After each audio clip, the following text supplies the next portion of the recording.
मेरे YouTube channel astro नेश पर आपका स्वागत है। सबसे पहले उन दर्शकों का शुक्रिया जिन्होंने इस पेज को लाइक किया है, सब्सक्राइब किया है, शेयर कर रहे हैं, वीडियो के ऊपर कमेंटिंग कर रहे हैं। यदि आप पहली बार पेज के ऊपर आए हैं तो इसे सब्सक्राइब जरूर करिए, शेयर जरूर करिए, ताकि हम इस तरह का और कंटेंट आपके लिए लेकर आ सकें। बात हो रही है मार्च के राशिफल की।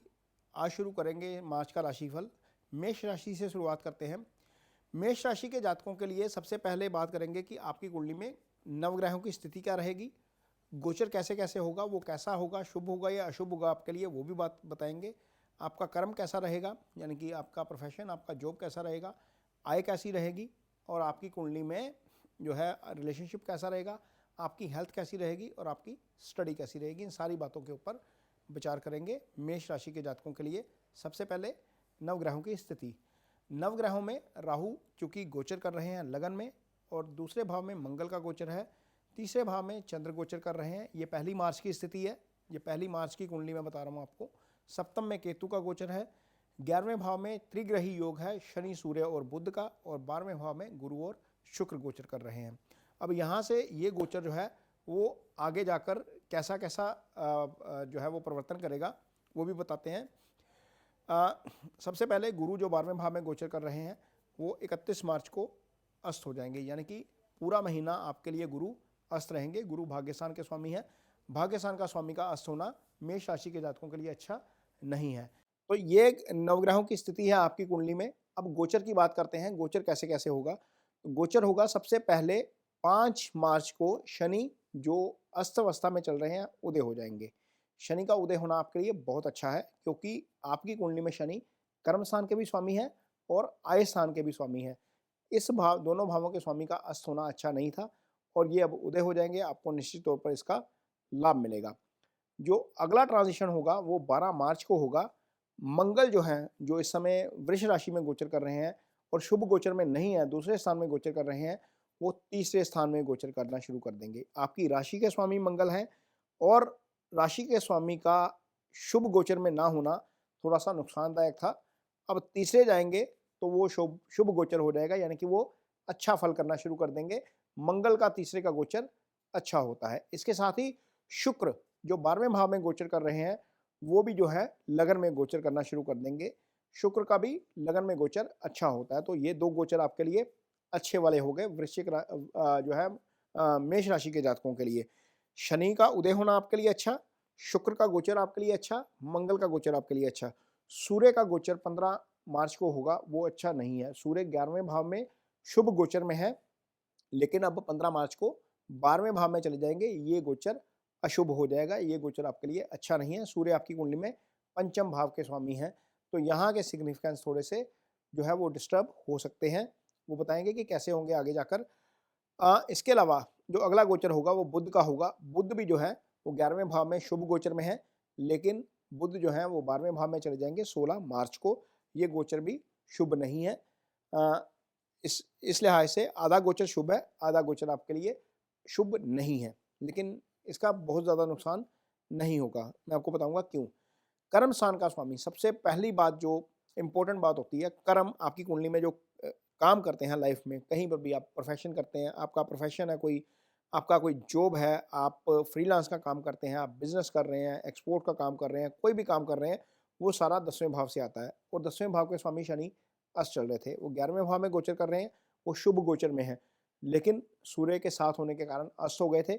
अब वो उदय हो जाएंगे 5 मार्च को, आपको बहुत शुभ फल देंगे, यानी कि आपका कर्म भी अच्छा हो जाएगा, उसकी प्रोफेशन की स्थिति भी अच्छी हो जाएगी, जॉब की स्थिति भी, कारोबार की और अर्निंग की भी। पैसा 11वें भाव से आता है, दोनों भावों के स्वामी ही शनि है आपकी कुंडली में।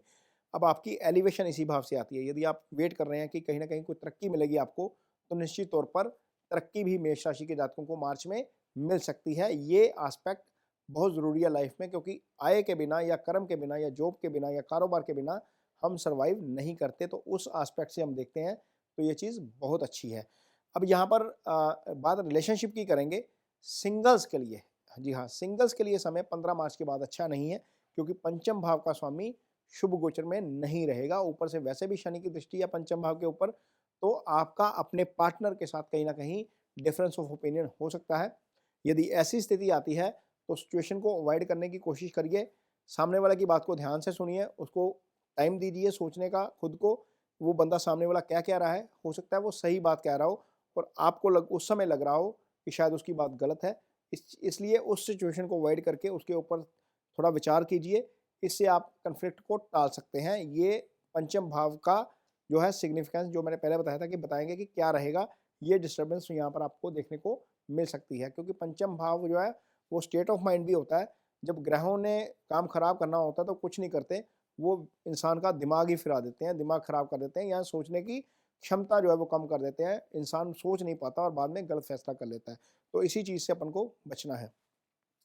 अगली चीज़ जो मैरिड कपल हैं, सप्तम भाव से जो आता है, सप्तम भाव के स्वामी खुद लगन में आ जाएँगे, भाव को आकर प्रोटेक्ट करेंगे। इस लगन में शुक्र का गोचर अच्छा होता है, शुक्र मैरिज के कारक ग्रह भी हैं। हालाँकि यहाँ पर पहले से केतु का गोचर चल रहा है, लगन में राहु का गोचर चल रहा है। इस समय स्थिति ऐसी चल रही होगी कि आप ओवरथिंक कर रहे होंगे, क्योंकि जब चंद्रमा के ऊपर से राहु आते हैं, तो आपको ओवरथिंकिंग वाली पोज़ीशन में ले जाते हैं। इस चीज़ से बचने की कोशिश करिए। यदि आपको लगता है कि आप बहुत ओवरथिंक कर रहे हैं, तो मेडिटेशन का सहारा आपको लेना चाहिए या मेडिटेट करना चाहिए, उससे आपकी ओवरथिंकिंग के ऊपर ब्रेक लगेगा। चांदी के गिलास में पानी पीना भी इसके लिए अच्छा होता है। चंद्रमा के ऊपर से राहु हो, तो चांदी के गिलास में पानी पीना चाहिए। जो फीमेल्स हैं, उनको चांदी की पंजेब पहन लेनी चाहिए, वो अच्छी होती है। आए कर्म और रिलेशनशिप के बाद अब बात करेंगे आपकी हेल्थ की।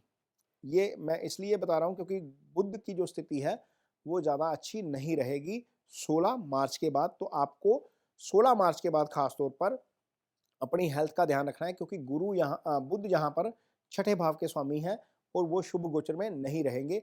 जब बुध शुभ गोचर में नहीं रहेंगे तो 16 मार्च के बाद आपको स्टमक से रिलेटेड परेशानी हो सकती है, क्योंकि स्टमक से रिलेटेड सारे इशू जो हैं वो बुध के ज़रिए आते हैं। बुध नर्व्स के कारक हैं और छठा भाव जो है वो ऐसी ही बीमारियों का, जो ऐसी ही प्रॉब्लम्स का घर है, जहाँ से छोटा-मोटा रेशा जुकाम या फिर स्टमक से रिलेटेड कोई इशू जो है वो उसी भाव से देखा जाता है। तो ये चीज़ आपके लिए जो है वो थोड़ी-सी डिस्टर्ब करने वाली हो सकती है। हेल्थ को लेकर ये स्थिति रहेगी। बाकी ड्राइविंग को लेकर आप थोड़ा-सा 15 तक ध्यान रखिए, 12 तक, क्योंकि मंगल की दृष्टि अष्टम पर पड़ रही है और उस कारण थोड़ा-सा आपको जो है वो दिक्कत हो सकती है ड्राइविंग करते वक़्त। अदरवाइज़ बाकी चीज़ें ठीक हैं। स्टूडेंट्स के लिए जो है वो स्थिति 15 मार्च तक ठीक रहेगी। 15 मार्च के बाद स्टूडेंट्स के लिए थोड़ा-सा टफ टाइम देखने को मिल सकता है। इस दौरान परीक्षाएँ चल रही हैं। अपना फ़ोकस जो है वो बनाकर रखिए एजुकेशन के ऊपर, अपनी स्टडी के ऊपर। यदि आपको फ़ोकस बनाने में परेशानी आती है तो थोड़ा देर मेडिटेशन करिए, चांदी की चेन पहनिए, माँ के माँ के साथ जो है वो कॉर्डियल रिलेशन रखिए। माँ जो होती है वो चंद्रमा का कारक होती है और चंद्रमा मन का कारक होता है। तो वहाँ से आपको जो आशीर्वाद मिलेगा, उससे आपका फ़ोकस जो है निश्चित तौर पर पढ़ाई के ऊपर बढ़ेगा। तो ये तो थी मेष राशि के जातकों के लिए मार्च महीने की जो है वो का राशिफल। ये कार्यक्रम आपको कैसा लगा? इसके ऊपर इस वीडियो के ऊपर कमेंट बॉक्स में मुझे अपनी राय ज़रूर दीजिए। यदि ये कार्यक्रम आपको अच्छा लगता है, यदि आपको रीडिंग अच्छी लगी, तो इसे शेयर ज़रूर करिए, इसे लाइक ज़रूर करिए। इसके साथ ही मुझे दीजिए इजाज़त। नमस्कार।